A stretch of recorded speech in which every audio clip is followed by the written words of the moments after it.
Welcome, everyone. Welcome to this webinar about our latest and greatest production of the National Ecological Footprint and Biocapacity Accounts from 1961 to 2023 for all countries and the world. My name is Eric Miller, and I'm the founding director of the Ecological Footprint Initiative, which leads the production of the accounts on behalf of the Footprint Data Foundation.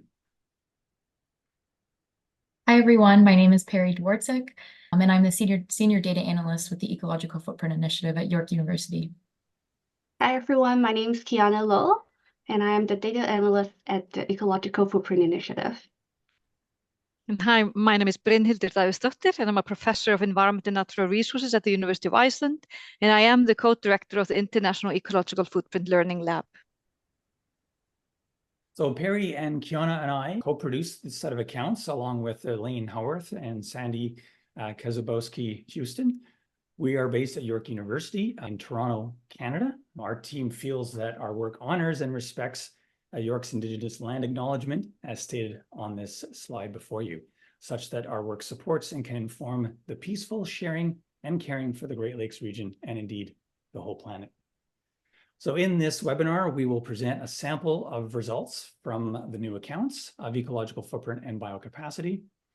We will speak to some of the significant features of this new data set as compared to the prior data set, and we will show you how you can engage with the data. And you'll hear about the exciting partnership that we lead called the Ecological Footprint Learning Lab. We'll begin by introducing the framework of the national accounts and what they measure. In this new edition, we produced a National Ecological Footprint and Biocapacity accounts for 246 countries and territories that currently exist or have existed since 1961. And the data set goes right up to 2023, which is one more year compared to the last edition. Now, we don't have the full timeline for some of these countries because of insufficient data, but we do have a reliable timeline for 190 countries in the world.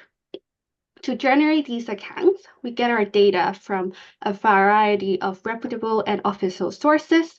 For example, we get our carbon emission data from the IEA, the International Energy Agency, and a large chunk of our data comes from the UNFAO, which is the United Nations Food and Agricultural Organization.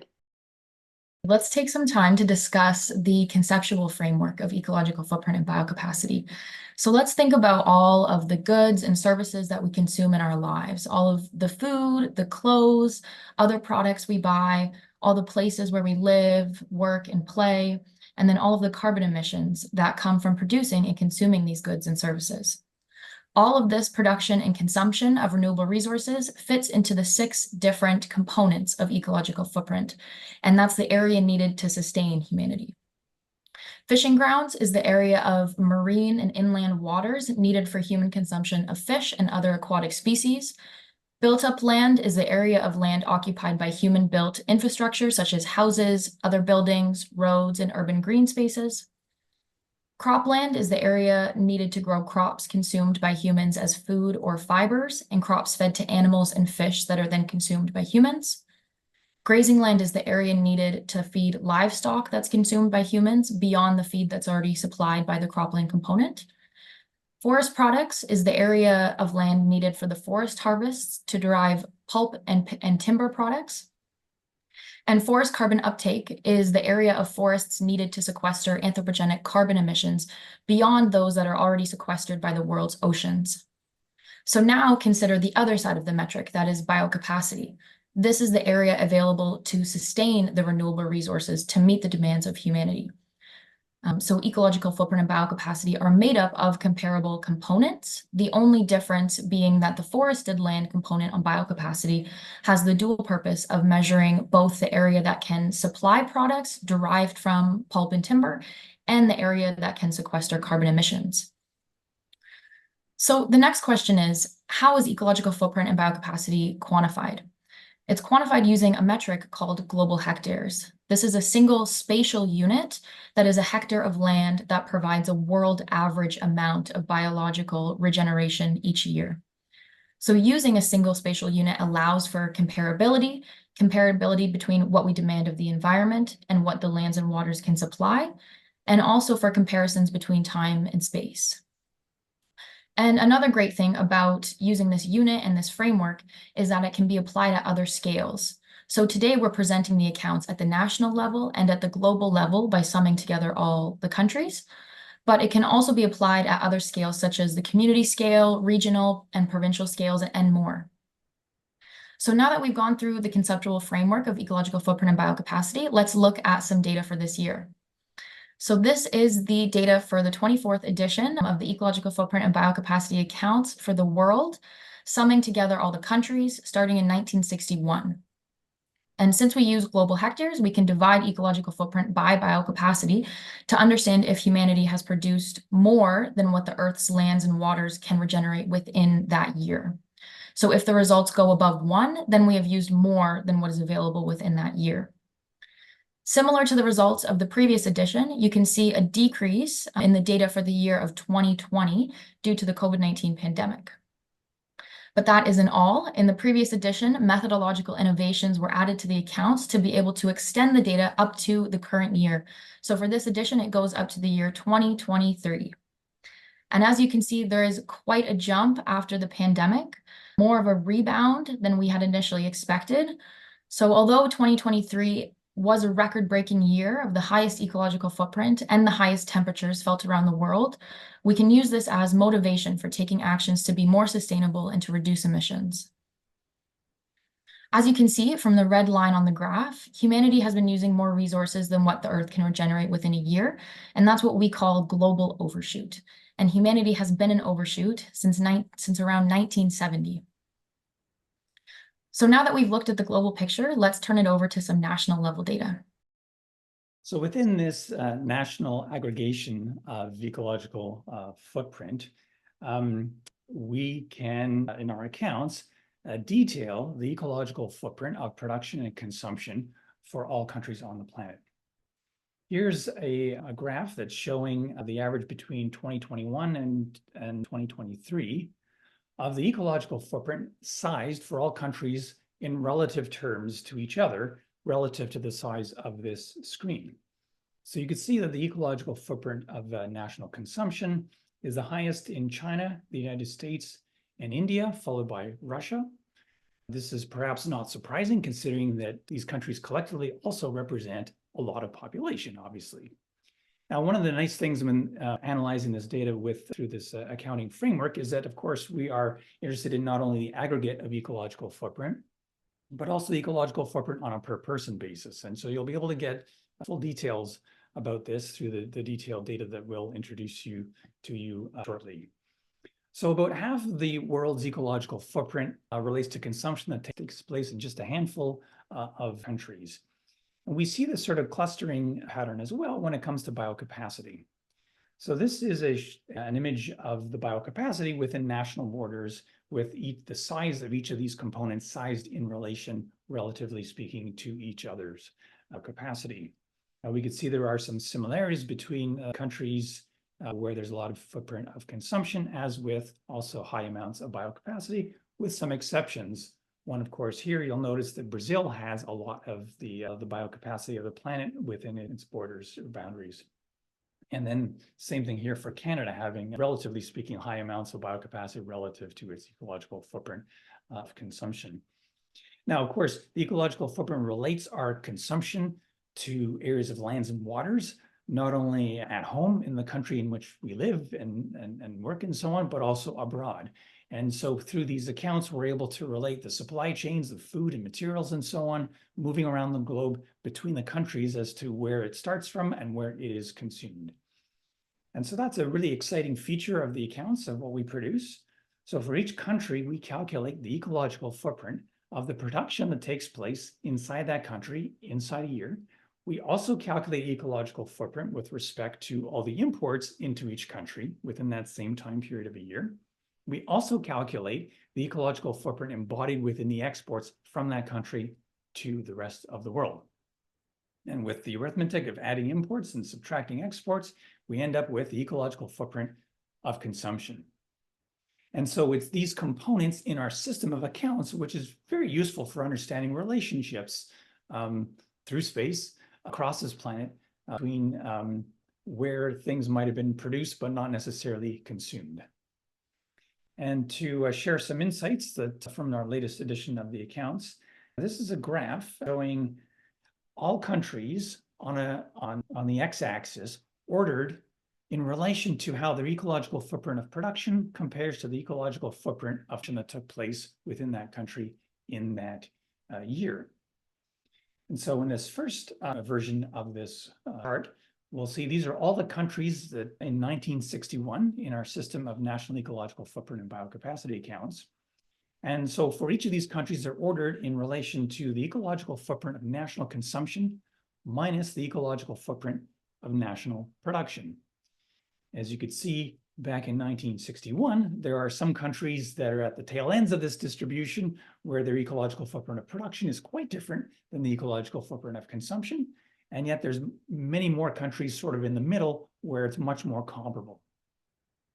In 1961, the country with the highest bar on the right of this graph, the one with the national consumption's ecological footprint being the most in excess of the ecological footprint of all the production activities that took place in that country, was the United Kingdom.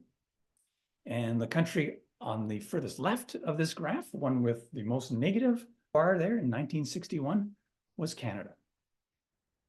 Fast forward to the present, or closer to the present, 2021.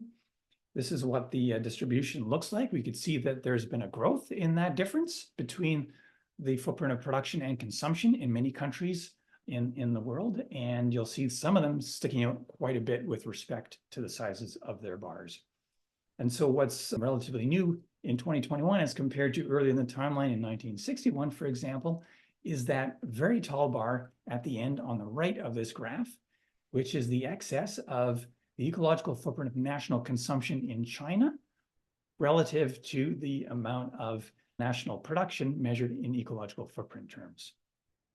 The most negative bar on the left, the furthest left on this graph, is Russia. Over this time period, we can appreciate that there's been changes in the distribution of the countries. Some have moved from negative positions at one point up to positive ones with respect to changes in their trade flows from an ecological footprint perspective.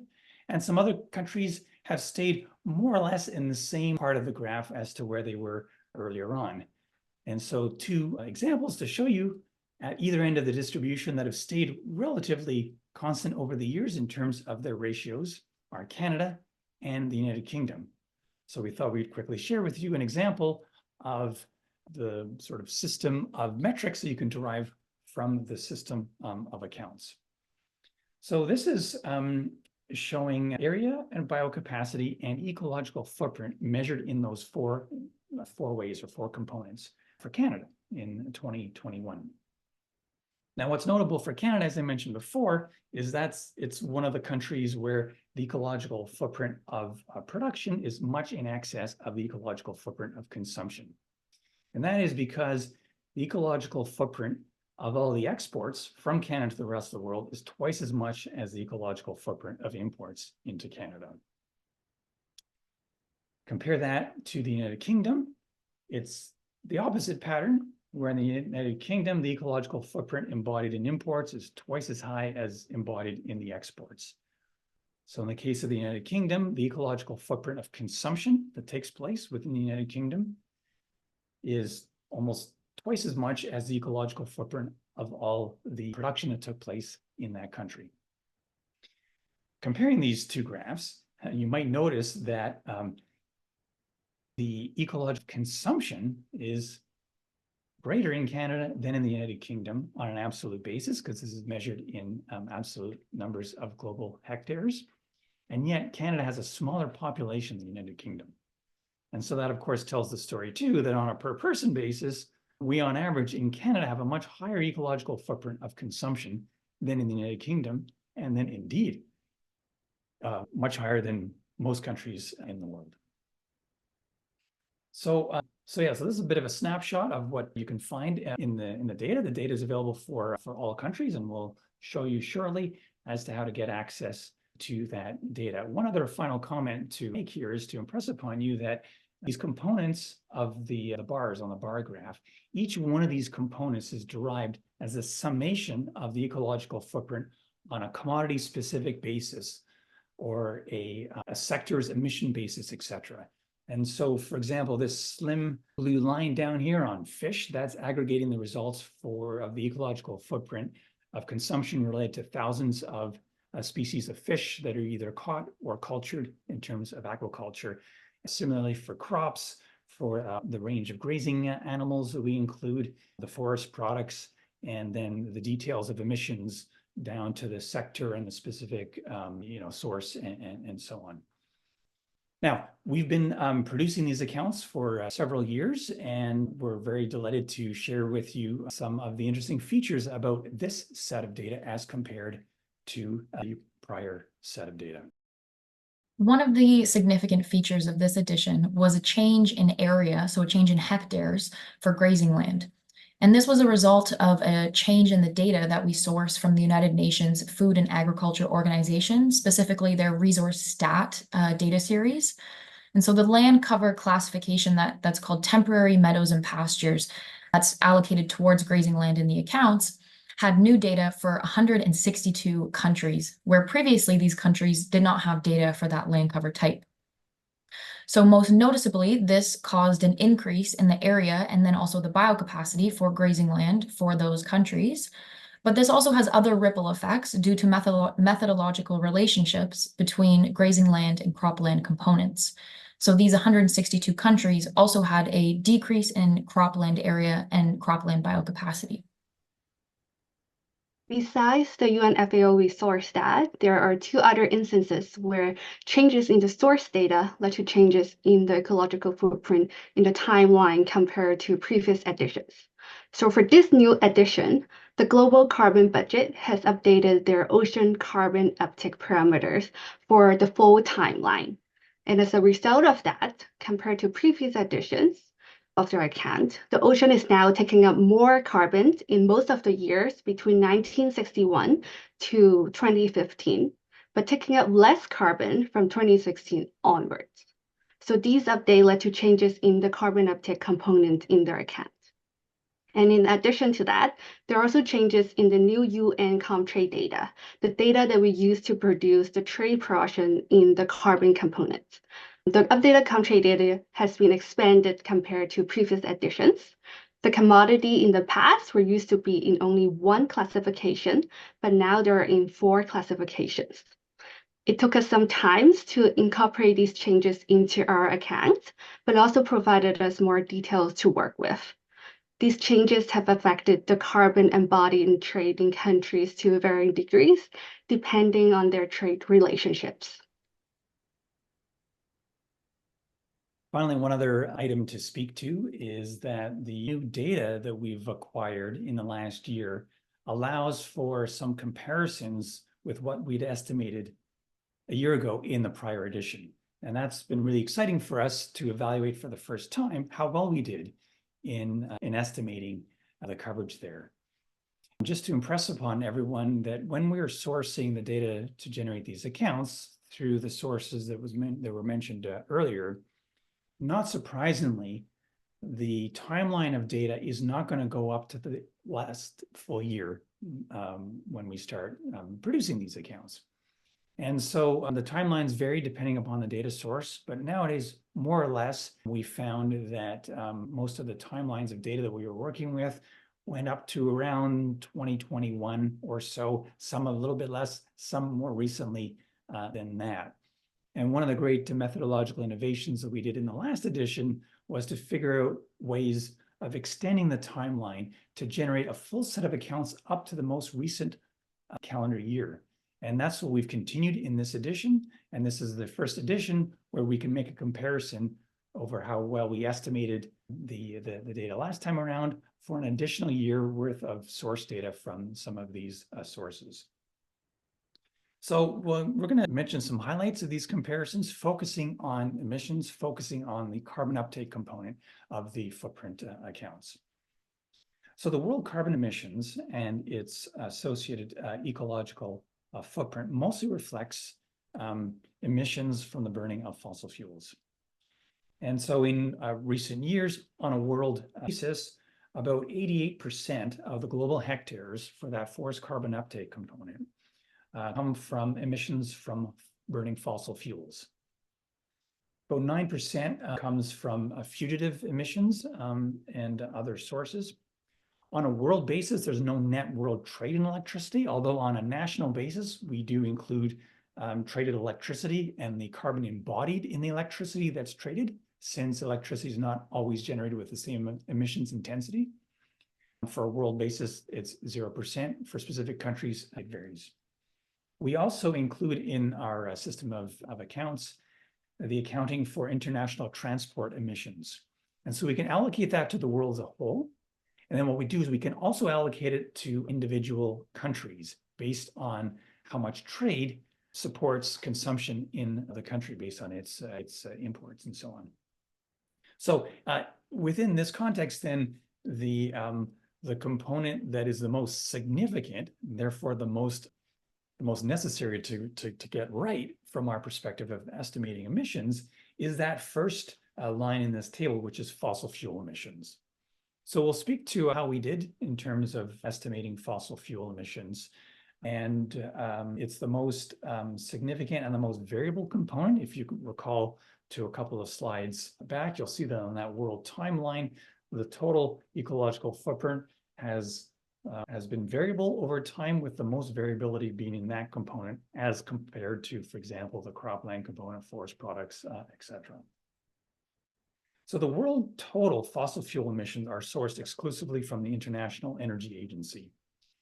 And so the International Energy Agency provides the data that we use to generate a world timeline of emissions and to translate that into the forest carbon uptake component of the ecological footprint.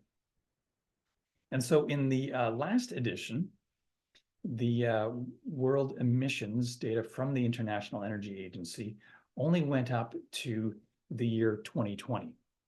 So the 2021 and 2022 values were estimated by us in the prior edition. Since then, the International Energy Agency's more recent release of the data has included the year 2021 in their world total emissions. So that 1 year of 2021 provides us with the opportunity to evaluate on a world total basis how well our algorithms did at estimating or anticipating what the International Energy Agency would report on with respect to emissions. And we're very pleased to report and share this information with you that our 2021 estimates from the last edition were remarkably close to the IEA reported data. So close, we were astonished by just how close it was, to the point of almost disbelief, honestly. And now there might be a little bit of luck related to that, but does certainly boosted our confidence and made us grateful to the work done by the teams in the prior edition of innovating on this methodology. And so, yeah, we're really grateful for that and wanted to share that with you on a world total basis. Now, the next question would be, okay, what about on a national basis? How well did that go in terms of our estimation of emissions? So here's some data to share with you on national carbon emissions and the associated ecological footprint. And so what we were able to do is we were able to compare the new IEA data, if it's available, for countries for the year 2021. And the IEA also provides data for some countries for the year 2022. And so with these new actual reports from the IEA, we're able to compare them to our national estimates of emissions that we did in the last edition. So here's a plot of the distribution of the percent difference of the IEA data reported in 21 or 2022 compared to the estimated value that we had in the prior edition. A few comments on this distribution.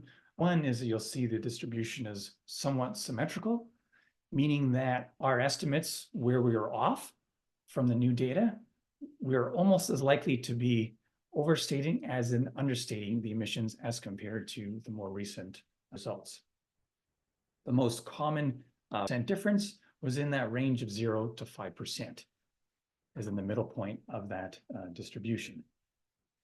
So for 2021, for all those countries where there is that data point where we can make the comparison with the IEA, our estimate last time was lower in 2021, whereas the IEA is reporting that on all these countries' emissions basis tend to be higher. And then in 2022, it's the other way around, where those early countries where they're reporting on 2022 emissions within the last year, our estimate was higher than what they were revealing in the new data release. A few countries to pull out in there. Now, obviously, the biggest emitters of the world, the United States and China, obviously in the middle of that distribution. And then there are some countries at the tail ends of that distribution where there's quite significant differences, although I'm sure for many of you on this call now, you'll be familiar that in many of these countries at the tails of this distribution, there were some significant changes that have happened very recently that would account for dramatic shifts in emissions, not strictly related to changes in industrial production, growth, consumption, and that sort of thing. So we'll just leave it at there with some comments on how well we did in terms of estimating. And of course, this new edition goes up to the year 2023. And so those last few years of emissions are estimated on a national basis using our methodology and also on a world total basis as well. And we've also estimated, we've had to estimate trade flows, we've had to estimate the production of crops, of livestock, et cetera, of the capture of fish, the culture of fish, et cetera. And so we'll be keeping a close eye on that within the next year when we can evaluate how well we did in this edition a year from now when we have updated data. One final comment to share on this, just to impress upon everyone, the virtues of us having an extended timeline to report on the most recent full calendar year of 2023. As many of you, I'm sure, are quite familiar on this webinar, nationally reported statistics about the environment and about emissions tend to lag much more than economic statistics of, for example, GDP. And because of that, even in data-rich countries such as ours in Canada, we cannot right now get official statistics from the Canadian government related to environmental statistics that we would use in producing these accounts. We cannot get this for more recent years. There's no publishing of emissions data for Canada for the year 2023 nor 2022. They just published the 2021 ones. They'll be revising those and updating those soon as well.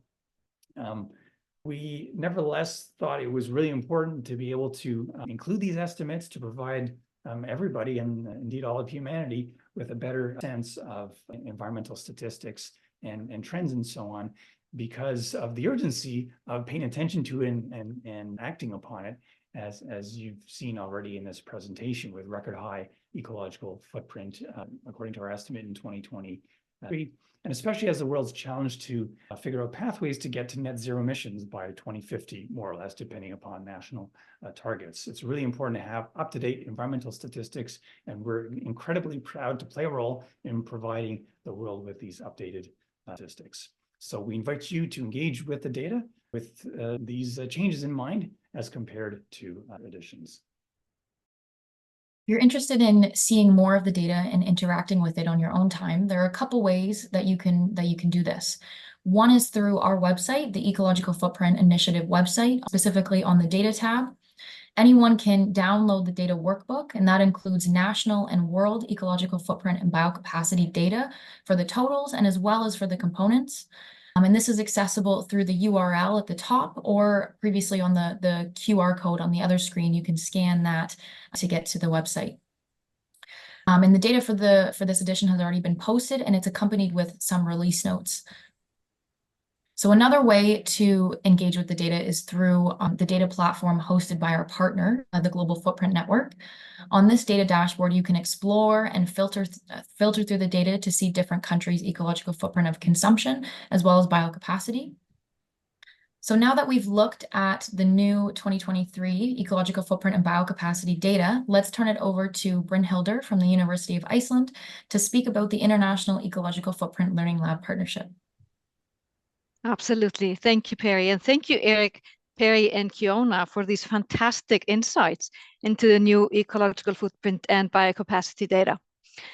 So the Ecological Footprint Initiative at York University is a main partner of the International Ecological Footprint Learning Lab, along with the University of Iceland, the British Columbia Institute of Technology, and the Global Footprint Network.